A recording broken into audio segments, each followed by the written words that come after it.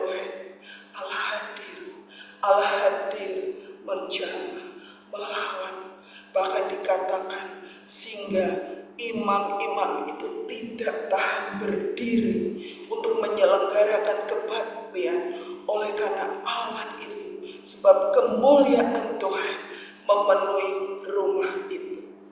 Bapak Ibu Saudara, pagi hari ini kita diingatkan bahwa Tuhan adalah Allah semesta, Allah yang berkuasa, Allah yang perlu ditinggikan, dimuliakan.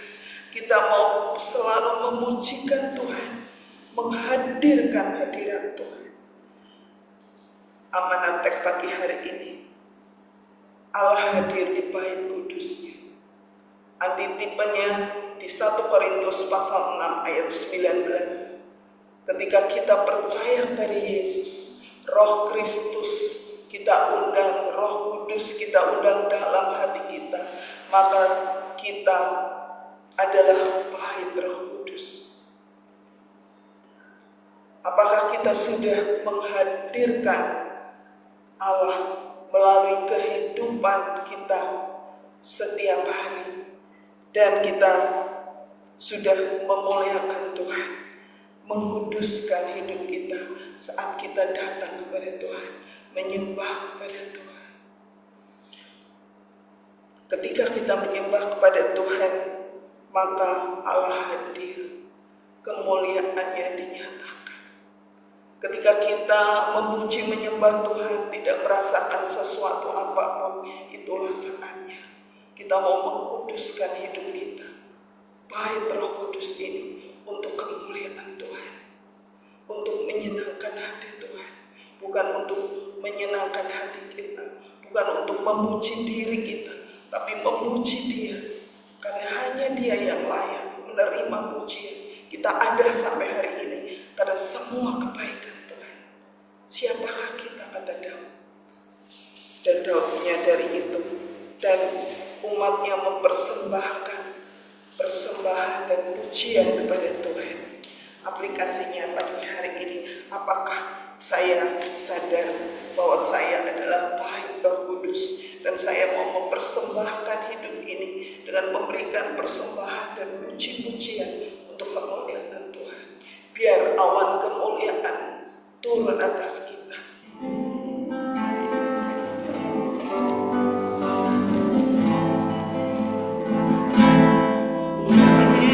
Terangkan roh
Mari kita mengucap syukur karena kita yang sudah percaya kepada Yesus, kita adalah bait Roh Kudus dan kita mau menjaga hidup yang kudus untuk kemuliaan nama-Nya. Bapa di surga, aku bersyukur kepadamu ya Tuhan.